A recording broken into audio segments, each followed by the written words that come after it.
नमस्कार दोस्तों, Excel academy पर आप सभी का स्वागत है। आज हम मुद्रास्फीति और जलवायु परिवर्तन के बीच लिंक को समझने की कोशिश करेंगे। ये खबर हमने इंडियन एक्सप्रेस से ली है, जिसे अशोक गुलाटी साहब द्वारा लिखा गया है। वे लिखते हैं कि भले ही आरबीआई ने रेपो दर में 50 बेसिस पॉइंटों की वृद्धि की हो, लेकिन उपभोक्ता मूल्य सूचकांक सीपीआई द्वारा मापी गई मुद्रास्फीति की संभावना केंद्रीय बैंक के टॉलरेंस बैंड से अधिक रहने की उम्मीद है, अधिक रहने की उसकी संभावना है, और ये संभावना दिन प्रतिदिन बढ़ रही है। अब यहाँ पे एक टर्म आ रहा है रेपो दर। आपको बता दें कि रेपो दर रिजर्व बैंक द्वारा बैंक से वसूली जाने वाली एक ब्याज दर होती है, जिसके अंतर्गत वाणिज्यिक बैंक सौंपी जाने वाली सरकारी प्रतिभूतियों की पुनर्खरीद के वादे के आधार पर रिजर्व बैंक से धन उधार लेते हैं। रेपो दर के अंतर्गत कॉमर्शियल बैंक अपने एनडीटीएल का 1% तक धन उधार ले सकते हैं। अब ये एनडीटीएल क्या है, सरकारी प्रतिभूतियां क्या हैं, और उपभोक्ता मूल्य सूचकांक सीपीआई के आधार पर मुद्रास्फीति की गणना कैसे की जा सकती है, ये सारी चीज़ें हमने अपनी इकोनॉमी की क्लास में आपको बता रखी हैं। आपको डिस्क्रिप्शन बॉक्स में इकोनॉमी की प्लेलिस्ट का लिंक मिल जाएगा, तो आप वहाँ से सब कुछ क्रिस्टल क्लियर कर सकते हैं, और एक बार उसे अवश्य विजिट करें और पढ़कर देखें, आपको बहुत अच्छे ढंग से समझ में आएगा। चलिए आगे बढ़ते हैं। गुलाटी साहब लिखते हैं कि भारत के सामने जोखिम मुख्य रूप से 3 प्रकार से है, 3 तरफ से है। रुपए में एक तो गिरावट बहुत तेजी से हो रही है। आप जान रहे हैं कि डॉलर के मुकाबले रुपया 80-81 इस तरीके से गिर रहा है, इतना भाव उसका नीचे जा रहा है। और दूसरा संकट है तेजी से घटते हुए अनाज के भंडार का, और विशेष रूप से जो अनाज के भंडार में वो बात कर रहे हैं कि गेहूं का जो भंडार है वो हमारे यहाँ कम हो रहा है। तीसरी बात है जलवायु परिवर्तन के परिणाम स्वरूप मौसम की अनिश्चितता, ये हमारे सामने बनी हुई है। रुपए में तेजी से गिरावट पर एक बात स्पष्ट है कि जैसे जैसे यूएस का फेडरल रिजर्व बैंक अपनी ब्याज दरें बढ़ाएगा, वैसे वैसे भारतीय रुपए और दुनिया भर की कई अन्य मुद्राओं पर दबाव बढ़ने वाला है। रुपया, येन या पाउंड जैसी कई अन्य प्रमुख मुद्राओं की तुलना में अपेक्षाकृत बेहतर है। इससे हम कुछ तसल्ली अवश्य प्राप्त कर सकते हैं, लेकिन जनवरी 2022 से रुपए में 10% की गिरावट से भी आयातित मुद्रास्फीति का खतरा बना हुआ है, खासकर जो कच्चे तेल और गैस, उर्वरकों और खाद्य तेलों के माध्यम से, जिसे हम दूसरे देशों से आयात करते हैं। आरबीआई पहले ही रुपए का समर्थन करने के लिए 80 अरब डॉलर से अधिक खर्च कर चुका है, और आरबीआई की कुछ अपनी सीमाएं हैं जिन तक ये जा सकता है। अगर आरबीआई कृत्रिम रूप से रुपए को ऊंचा रखने की कोशिश करता है, तो यह भारतीय निर्यात पर प्रतिकूल प्रभाव डालेगा, चालू खाता का जो घाटा है उसको और डीपन करेगा और चौड़ा करेगा, और रुपए पर अधिक दबाव डालेगा। निष्कर्ष ये है कि गिरते रुपए से उच्च मुद्रास्फीति का जोखिम बना रहता है।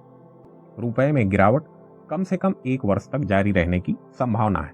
इस पर आरबीआई या वित्त मंत्रालय की बातों को नहीं पढ़ना चाहिए, बल्कि इससे भी महत्वपूर्ण बात यह है कि यूएस के फेडरल रिजर्व के अध्यक्ष जेरोम पावेल क्या कह रहे हैं, ये ज्यादा महत्वपूर्ण है। वह अमेरिका में मुद्रास्फीति को मौजूदा 8% से अधिक के मौजूदा स्तर से 2% तक लाने के लिए प्रतिबद्ध है। अमेरिका में महंगाई जो है, अर्थात मुद्रास्फीति, वो पिछले 41 वर्षों में सर्वाधिक चल रही है। ये बात अमेरिकी सरकार को पता है, तो इसलिए वो अपनी ब्याज दरें बढ़ा रहा है। हालांकि उनके दिमाग में 2 से 3 साल की समय सीमा है। यह दर्शाता है कि यह एक कठिन लैंडिंग नहीं होगी। फिर भी वह हर बार ब्याज दरों में 75 आधार अंकों की वृद्धि कर रहे हैं। अमेरिका का फेडरल रिजर्व बैंक अभी हाल में ही 75 बेसिस पॉइंट को उसने बढ़ा दिया था। इस स्थिति से भारत को बचने के लिए निर्यात को बढ़ावा देने और अधिक प्रत्यक्ष विदेशी निवेश आकर्षित करने के लिए नवीन नीतियां बनानी होगी, ऐसा अशोक गुलाटी साहब कहते हैं। दूसरी चीज पर आते हैं।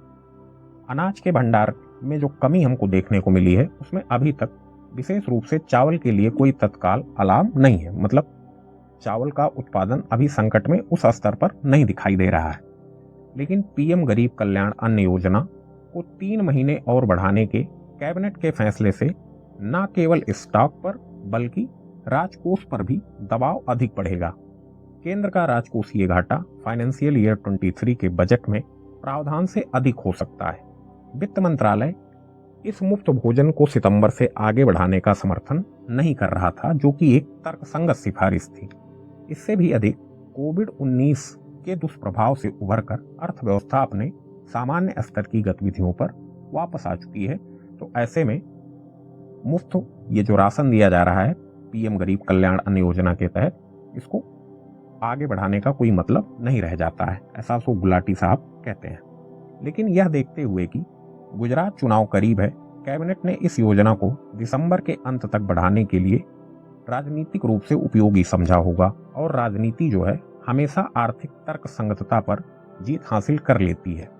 इस संदर्भ में यह याद रखना उपयोगी हो सकता है कि 2013 का राष्ट्रीय खाद्य सुरक्षा अधिनियम भी 2014 के चुनावों को ध्यान में रखते हुए पारित किया गया था, जिसमें यूपीए सरकार इस लगभग मुक्त खाद्य नीति के माध्यम से सत्ता में बने रहने की उम्मीद कर रही थी।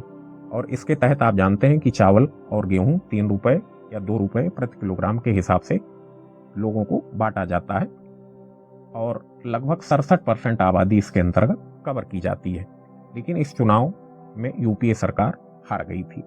उसने सोचा था कि इसको जब हम लोग पास करेंगे तो सत्ता में बने रहेंगे, लेकिन फिर भी क्या हुआ, ये यूपीए सरकार जो थी वो चुनाव हार गई।